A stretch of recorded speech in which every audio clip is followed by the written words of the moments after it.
Welcome to Snoozecast, the podcast designed to help you fall asleep. Find us on snoozecast.com and follow us on Instagram at Snoozecast to find behind-the-scenes content.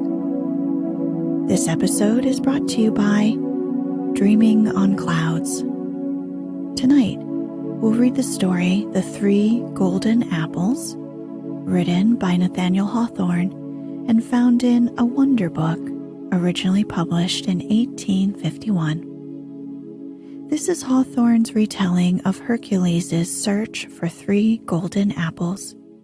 Along the way, he meets the Old Man of the Sea, a 6-legged man creature, and the mighty giant Atlas. This story also features the Hesperides. In Greek mythology, they are the nymphs of evening and golden light of sunsets. The Hesperides love to sing, and they spend their time tending to Queen Hera's apple orchard.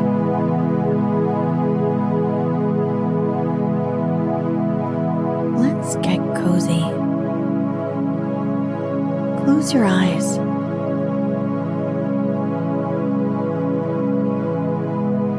Relax your body into the softness of your bed.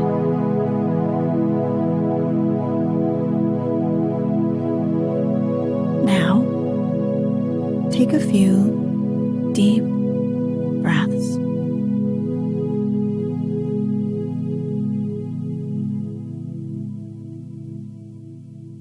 Did you ever hear of the golden apples that grew in the garden of the Hesperides?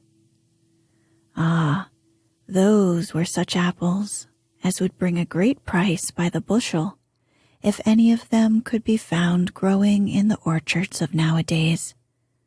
But there is not, I suppose, a graft of that wonderful fruit on a single tree in the wide world.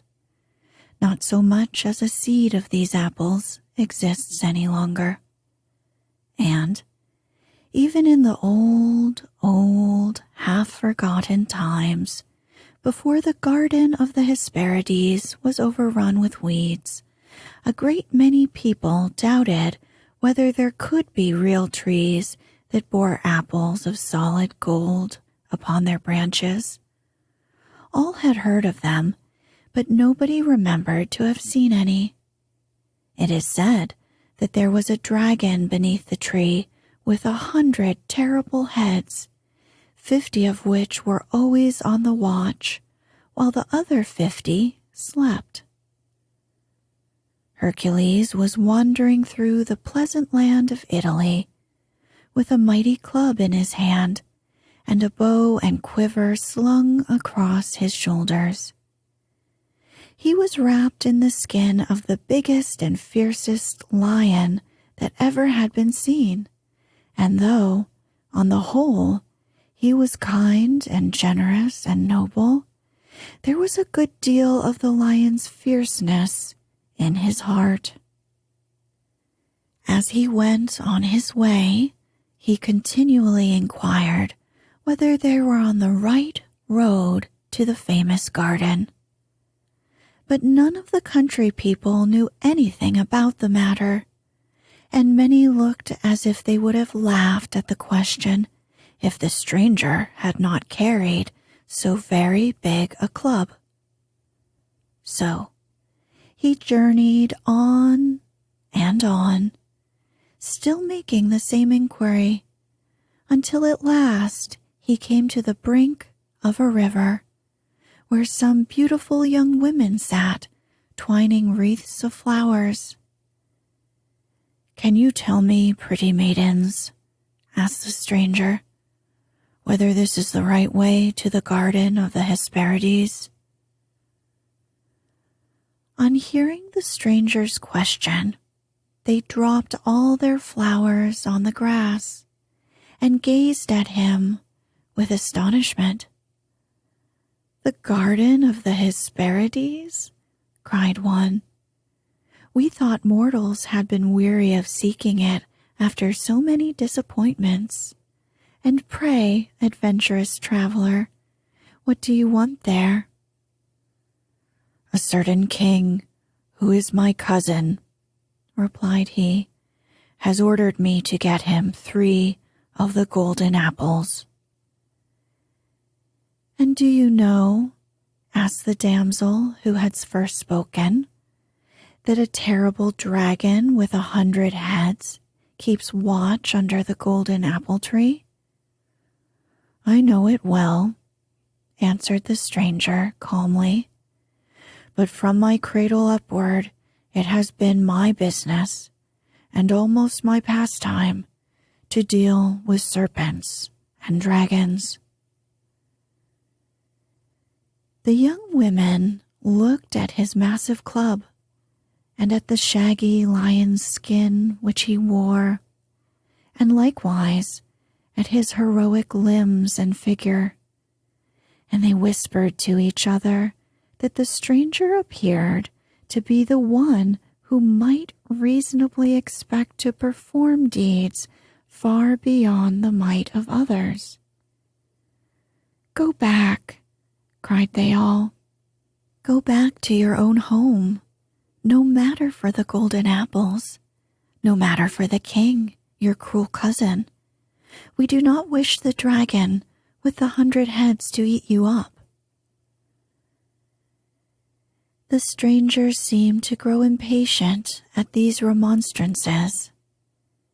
He carefully lifted his mighty club and let it fall upon a rock that lay half buried in the earth nearby. With the force of that idle blow, the great rock was shattered all to pieces. "Do you not believe," said he, looking at the damsels with a smile, "that such a blow would have crushed one of the dragon's 100 heads?" "But the dragon of the Hesperides, you know," observed one of the damsels, "has 100 heads." "Nevertheless," replied the stranger, "I would rather fight 2 such dragons than a single hydra." The traveler proceeded next to tell how he chased a very swift stag for a 12-month together, without ever stopping to take breath, and had at last caught it by the antlers and carried it home alive. "Do you call that a wonderful exploit?" asked one of the young maidens with a smile. "Any clown in the country has done as much." "Perhaps you may have heard of me before," said he modestly. "My name is Hercules." "We have already guessed it," replied the maidens, "for your wonderful deeds are known all over the world. We do not think it strange any longer that you should set out in quest of the golden apples of the Hesperides. Come, sisters, let us crown the hero with flowers." Then they flung beautiful wreaths over his stately head and mighty shoulders, so that the lion's skin was almost entirely covered with roses. They took possession of his ponderous club, and so entwined it about with the brightest, softest, and most fragrant blossoms that not a finger's breadth of its oaken substance could be seen. Lastly, they joined hands and danced around him, chanting words which became poetry of their own accord, and grew into a choral song in honor of the illustrious Hercules. "Dear maidens," said he, when they paused to take a breath, "now that you know my name, will you not tell me how I may reach the garden of the Hesperides?" "We will give you the best directions we can," replied the damsels. "You must go to the seashore and find out the Old One, and compel him to inform you where the golden apples are to be found. "The Old One?" repeated Hercules, laughing at this odd name. "And pray, who may the Old One be?" "Why, the Old Man of the Sea, to be sure," answered one of the damsels. "You must talk with this Old Man of the Sea. He is a seafaring person and knows all about the garden of the Hesperides, for it is situated in an island which he is often in the habit of visiting." Hercules then asked whereabouts the Old One was most likely to be met with. When the damsel had informed him, he thanked them all for their kindness. But before he was out of hearing, one of the maidens called after him. "Keep fast hold of the Old One when you catch him," cried she. "Don't be astonished at anything that may happen. Only hold him fast, and he will tell you what you wish to know." Hercules again thanked her and pursued his way. "We will crown him with the loveliest of our garlands," said they, "when he returns hither with the 3 golden apples after slaying the dragon with 100 heads." Hercules traveled constantly onward, over hill and dale, and through the solitary woods. Hastening forward, without ever pausing or looking behind, he, by and by, heard the sea roaring at a distance. At this sound, he increased his speed and soon came to a beach where the great surf waves tumbled themselves upon the hard sand in a long line of snowy foam. At one end of the beach, however, there was a pleasant spot where some green shrubbery clambered up a cliff, making its rocky face look soft and beautiful. A carpet of verdant grass, largely intermixed with sweet-smelling clover, covered the narrow space between the bottom of the cliff and the sea.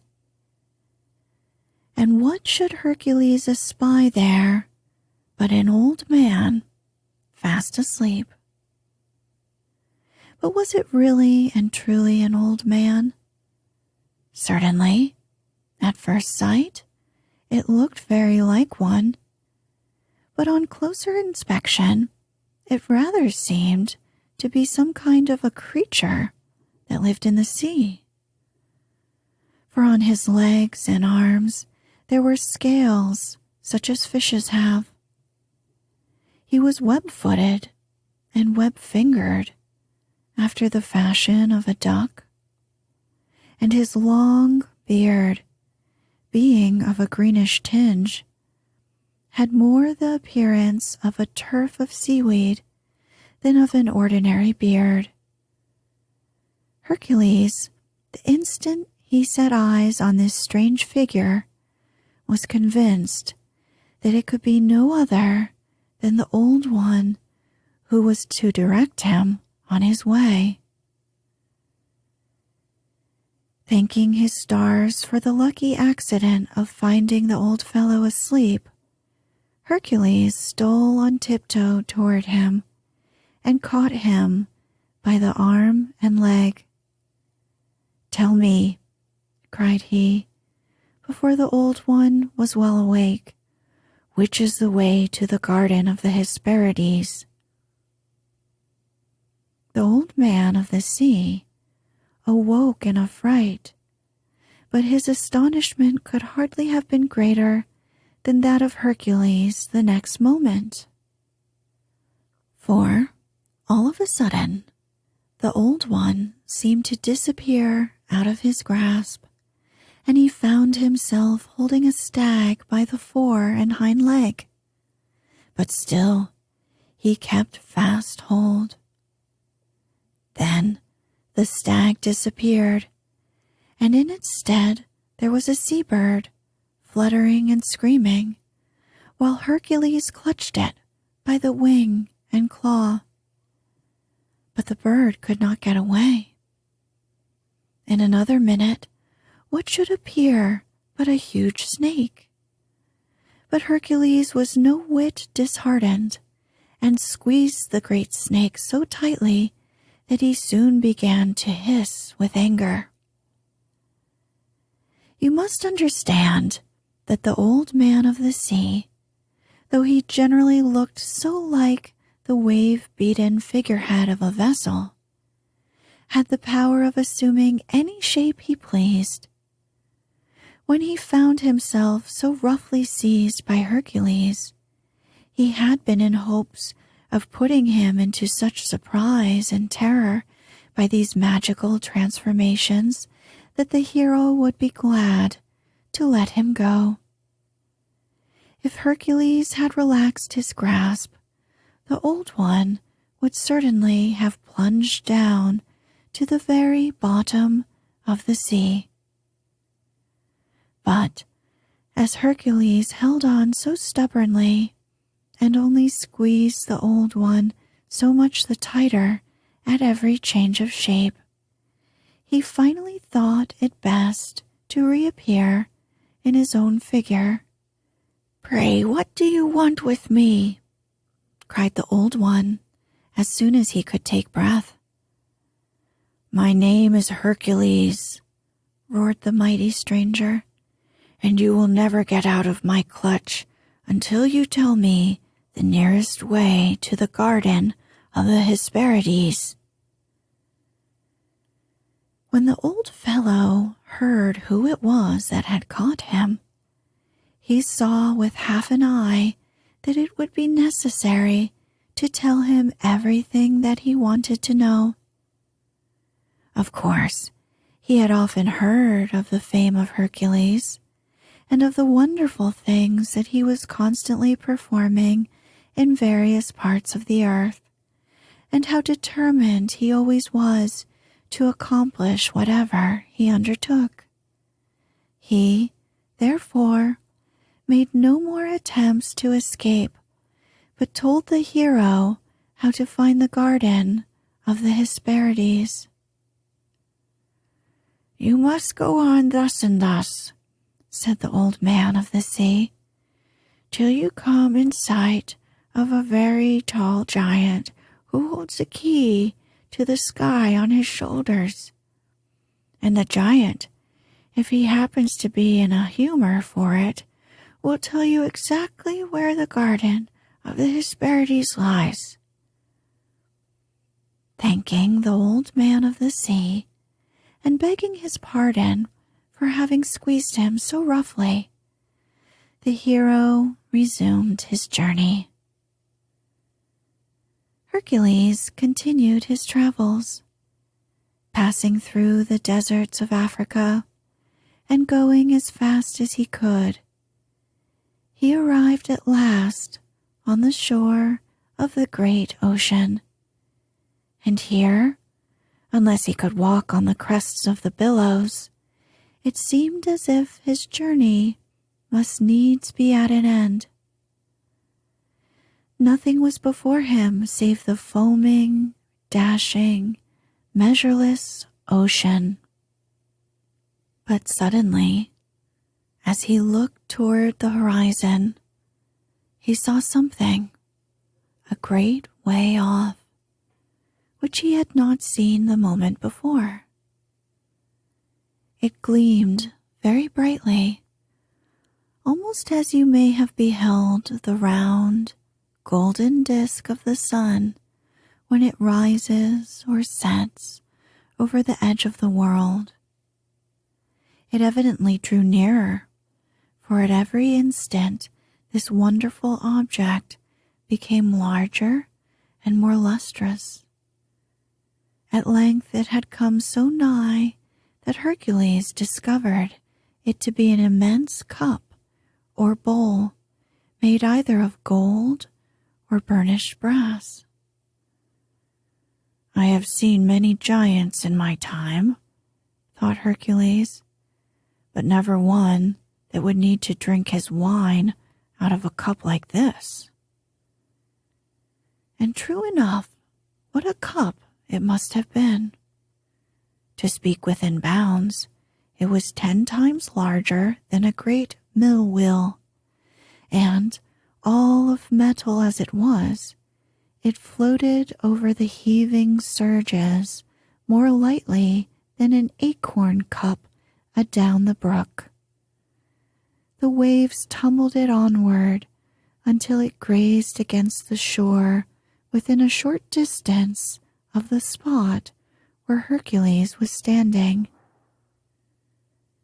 As soon as this happened, he knew what was to be done.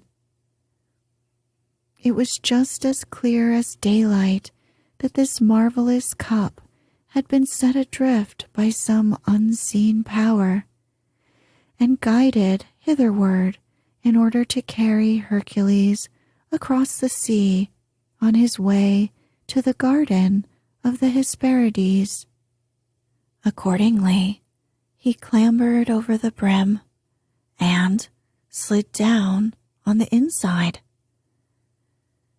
The waves dashed with a pleasant and ringing sound against the circumference of the hollow cup. It rocked lightly to and fro, and the motion was so soothing that it speedily rocked Hercules into an agreeable slumber. His nap had probably lasted a good while when the cup chanced to graze against a rock and, in consequence, immediately resounded and reverberated through its golden or brazen substance 100 times as loudly as ever you heard a church bell.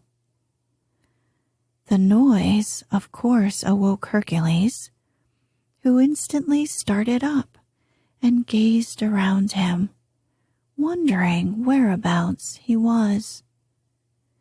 He was not long in discovering that the cup had floated across a great part of the sea and was approaching the shore of what seemed to be an island. And on that island, what do you think he saw? It was a giant as tall as a mountain, so vast a giant that the clouds rested about his midst like a girdle and hung like a beard from his chin and flitted before his huge eyes, so that he could neither see Hercules nor the golden cup in which he was voyaging. And, most wonderful of all, the giant held up his great hands and appeared to support the sky, which, so far as Hercules could discern through the clouds, was resting upon his head. Meanwhile, the bright cup continued to float onward and finally touched the strand. Just then, a breeze wafted away the clouds from before the giant's view, and Hercules beheld it with all its enormous features. Eyes, each of them, as big as yonder lake. A nose 1 mile long, and a mouth the same width. He had evidently stood there a long while. An ancient forest had been growing and decaying around his feet, and oak trees of 6 or 7 centuries had sprung from the acorns and forced themselves between his toes. The giant now looked down from the far height of his great eyes and, perceiving Hercules, roared out, "Who are at my feet there? And whence do you come in that little cup?" "I am Hercules," thundered back the hero, "and I am seeking for the garden of the Hesperides." "Ho, ho, ho," roared the giant in a fit of immense laughter. "That is a wise adventure, truly." "And why not?" cried Hercules. "Do you think I am afraid of the dragon with 100 heads?" Just at this time, while they were talking together, some black clouds gathered about the giant's middle and burst into tremendous storms of thunder and lightning, causing such a pother that Hercules found it impossible to distinguish a word. At last the storm swept over as suddenly as it had come, and there again was the clear sky, and the weary giant holding it up, and the pleasant sunshine beaming over his vast height and illuminating it against the background of the sullen thunderclouds. So far above the shower had been his head that not a hair of it was moistened by the raindrops. When the giant could see Hercules was still standing on the seashore, he roared out at him anew, "I am Atlas, the mightiest giant in the world, and I hold the sky upon my head." "So I see," answered Hercules. "But can you show me the way to the garden of the Hesperides?" "What do you want there?" asked the giant. "I want 3 of the golden apples," shouted Hercules, "for my cousin, the king." "There is nobody but myself," quoth the giant, "that can go to the garden of the Hesperides and gather the golden apples. If it were not for this little business of holding up the sky, I would make 6 steps across the sea and get them for you." "You're very kind," replied Hercules. "And cannot you rest the sky upon a mountain?" "None of them are quite high enough," said Atlas, shaking his head. "But if you were to take your stand on the summit of that nearest one, your head would be pretty nearly on the level with mine. You seem to be a fellow of some strength. What if you should take my burden on your shoulders while I do your errand for you?" "Is the sky very heavy?" he inquired. "Why, not particularly so at first," answered the giant, shrugging his shoulders. "But it gets to be a little burdensome after 1,000 years. "And how long a time," asked the hero, "will it take you to get the golden apples?" "Oh, that will be done in a few moments," cried Atlas. "I shall take 10 or 15 miles at a stride and be at the garden and back again before your shoulders begin to ache." "Well then," answered Hercules, "I will climb the mountain behind you and relieve you of your burden." The truth is, Hercules had a kind heart of his own, and considered that he should be doing the giant a favor by allowing him this opportunity for a ramble. And besides, he thought that it would be still more for his own glory if he could boast of upholding the sky than merely to do so ordinary a thing as to conquer a dragon with 100 heads. Accordingly, the sky was shifted from the shoulders of Atlas and placed upon those of Hercules.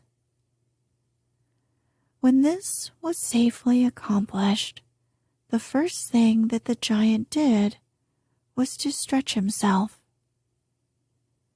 Next, he slowly lifted one of his feet out of the forest that had grown up around it, then the other.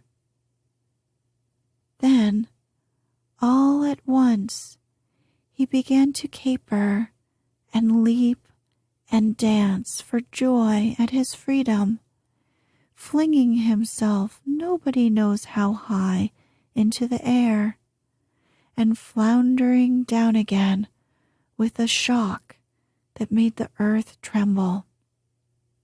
When his joy had a little subsided, he stepped into the sea.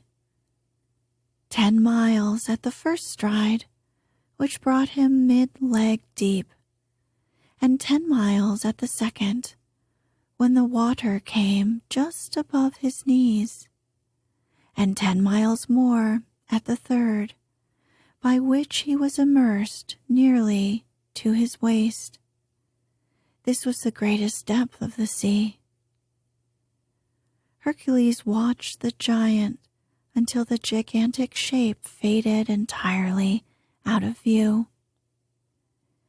And now Hercules began to consider what he should do in case Atlas should be drowned in the sea, or if he were to be stung to death by the dragon with 100 heads, which guarded the golden apples of the Hesperides. If any such misfortune were to happen, how could he ever get rid of the sky? And, by the way, its weight began already to be a little irksome to his head and shoulders. I really pity the poor giant, thought Hercules. If it wearies me so much in 10 minutes, how it must have wearied him in 1,000 years. To his unspeakable joy, he beheld the huge shape of the giant, like a cloud, on the far-off edge of the sea.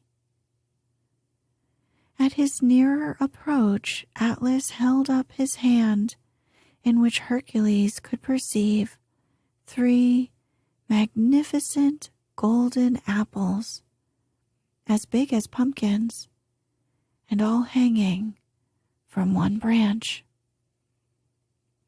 I am glad to see you again, shouted Hercules, when the giant was within hearing. So, you have got the golden apples? Certainly, answered Atlas, and very fair apples they are. I took the finest that grew on the tree, I assure you. Ah, it is a beautiful spot, that garden of the Hesperides.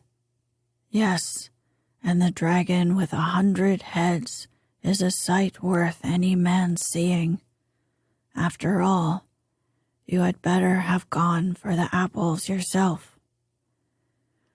No matter, replied Hercules. You have had a pleasant ramble, and have done the business as well as I could. I heartily thank you for your trouble. And now, as I have a long way to go, and am rather in haste, and as the king, my cousin, is anxious to receive the golden apples, will you be kind enough to take the sky off my shoulders again?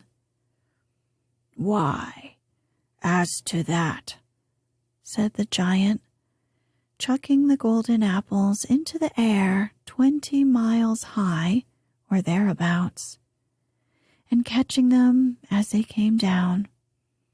As to that, my good friend, I consider you a little unreasonable.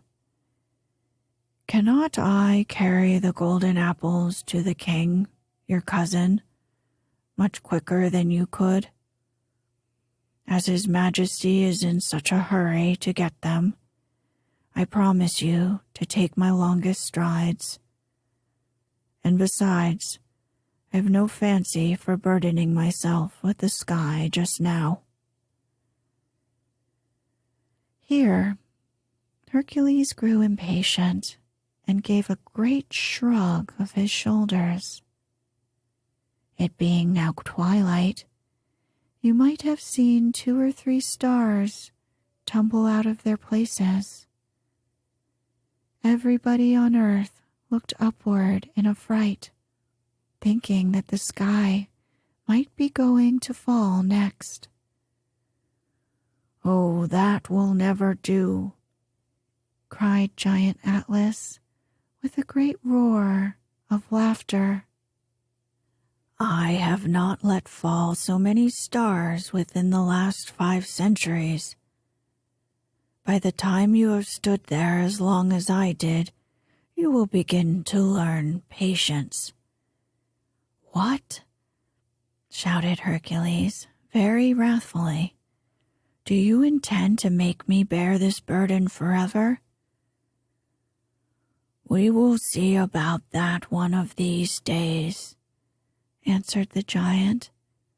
"At all events, you ought not to complain if you have to bear it the next 100 years, or perhaps the next 1,000. I bore it a good while longer, in spite of the backache. Well then, after 1,000 years, if I happen to feel in the mood, we may possibly shift about again. Posterity will talk of you, I warrant it."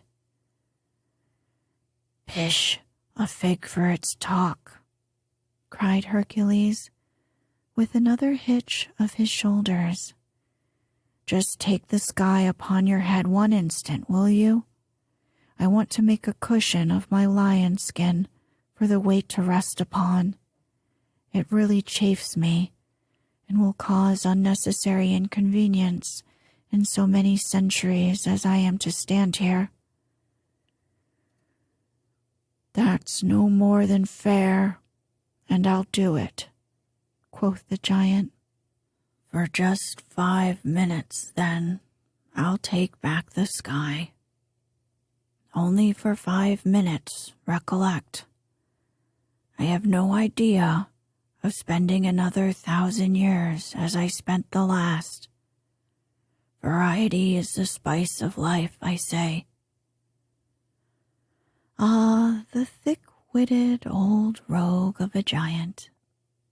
He threw down the golden apples and received back the sky from the head and shoulders of Hercules upon his own, where it rightly belonged.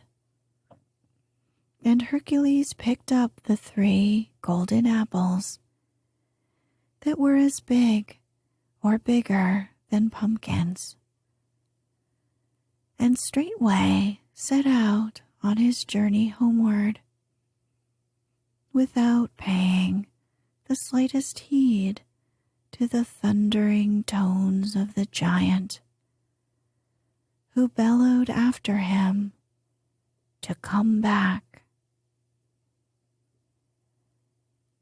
Another forest sprang up around his feet and grew ancient there,